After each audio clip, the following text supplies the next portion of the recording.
I work with a lot of women who are making significant transitions in their spiritual lives, in their professional lives, in their personal identity. And a really fascinating transition that I've been focusing on is this transition from theologies of certainty to spiritualities of uncertainty. And I say both of those in plural, theologies and spiritualities, because there is no single right way of exploring things that are sort of beyond our immediate experiences. When we're looking beyond ourselves into our purpose and place in the world, there are so many pathways of understanding and curiosity. So I always like to use those words in plural, theologies or spiritualities. And this particular demographic that I work with is really fascinating. This Gen X millennial female clergy who are leaving active ministry, as I have in recent years. And there's this interesting trend or common thread in which women who are leaving the ministry are very curious and watch a lot of cult documentaries on Netflix or whatever the server is. And there's a real reason for that. I think the experience of leaving an organized religion, progressive or conservative, wherever it is, there's this transitioning away from theologies of certainty, these truths that are presented sort of with a capital T, into a more open-ended and broader understanding of truths with a lowercase t, these spiritualities of uncertainty. And so one thing I like to do when I explore these questions is to really unpack what it means to be held within the confines of a theology of certainty, whether that's Christianity or another large religion, or even just a ethos or philosophy where there are fixed entities of what it means to be, act, and explore our world.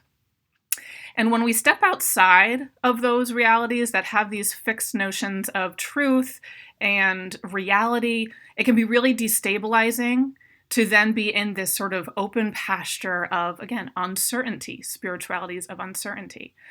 But as I work with women who are making this transition, and I've done this in my own life, there are so many opportunities within that transition towards spiritualities of uncertainty that actually enable particularly women to find greater sense of voice, agency, and trusting of one's own intuition and sort of inner compass that women are not afforded, even in more progressive religious contexts.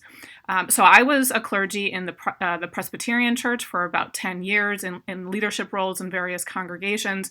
And I definitely led from a spaciousness of this spiritualities of uncertainty, even though it was within sort of an organized religious context. And it was always so interesting to me when I would broaden the conversation beyond some of these fixed entities or fixed language or images that in particular Western Christianity people are used to and accustomed to. There was this bristling that would happen among people who were uncomfortable or were not able to find a sense of sure footing within these more expansive exploration questions that I would present. So I think there is a real hesitancy, a real defensiveness within people who are kind of couched in these more religious spaces to have these more open-ended explorations and places of curiosity. But for women, I think it's in particular very important to allow that openness to occur, because when we have a religious messaging that's based on, in particular, salvation theology, where there is something sort of outside of you or beyond you that will save you, that will get you through challenges, that will be there for you and show up for you, whether it's Jesus or another entity or a benevolent God, there is a tendency then for women to not rely on their own intuition to discern important choices in their lives surrounding relationships, job situations, contexts they find themselves in. There is a quieting and a lessening of our own distinct voice.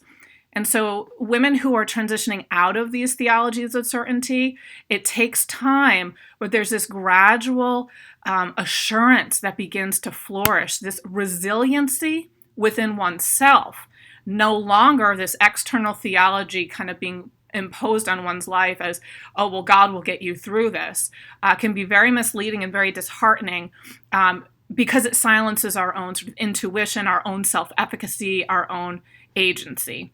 So if that's a transition that you're on, it takes time.